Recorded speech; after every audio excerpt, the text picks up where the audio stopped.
Senior నాయకులు Kisan Morcha Rayalaseema zone incharge అయినటువంటి తెగదిడ్డి తిమ్మారెడ్డి గారిని మాట్లాడాల్సిందిగా పిలుపునిస్తున్నాం.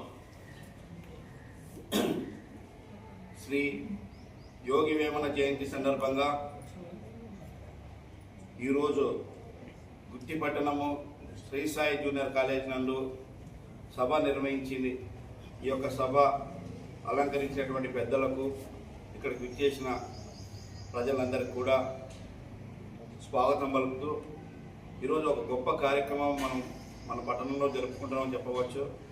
ఎందుకంటే మానవ జీవన శైలికి చెడు నుంచి మంచి దారిలో నడవడానికి చాలా కష్టం లేకుండా ముఖ్యాంశ సారాంశంలోనే తక్కువ పదాలతోనే ఎక్కువ మనకి తాత్పర్యం అందించినటువంటి గొప్ప కవి మన శ్రీ యోగి వేమన వేమారెడ్డి గారు.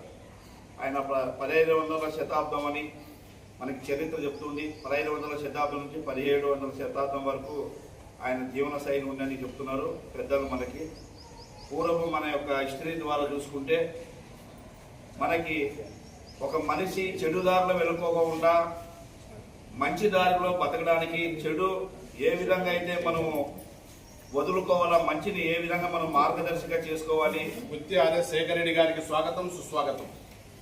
మనం మంచిని ఏ విధంగా మనం మార్గదర్శనం చేసుకోవాలని మనకి ఒక పద్యాల రూపంలోనూ ఆయన జీవిత యొక్క అనుభవంతో మనందరికి కూడా పద్యాల ద్వారా, కవి ద్వారా మనకు అనేక అంశాలు తెలియజేసి ఈరోజు ప్రపంచమంతా కూడా ఆయన పద్యాన్ని కొనయాడుతూ ఉంటారు. అలాంటి గొప్ప కవి. అంటే కవులు చాలామంది గొప్ప గొప్ప వాళ్ళు కూడా అనేక రకాలుగా మనకి జీవన శైలిని మనకి చాలా మార్గదర్శకులుగా అయినప్పటికీ కూడా అందులో ఈయన సారాంశం ఏంటంటే ఎక్కువ ఉన్నటువంటి పదాలను తక్కువ పదాలతోనే మనకి వివరించి మంచి యొక్క జీవితాన్ని మన నడవడిక ఏ విధంగా ఉండాలనే ఆలోచనతో మనందరికీ కూడా మంచి స్ఫూర్తిదాయక అయినాడు. కాబట్టి ఆయనకి ఈరోజు మనందరం కూడా జయంతి సందర్భంగా నివాళులు అర్పించుకుంటూ ఆయన యొక్క చేసినటువంటి సేవాభావంలో ఆయన ఇచ్చినటువంటి సందేశాన్ని మన సమాజానికి తీసుకెళ్లాలని కూడా మనమందరం ఉంది.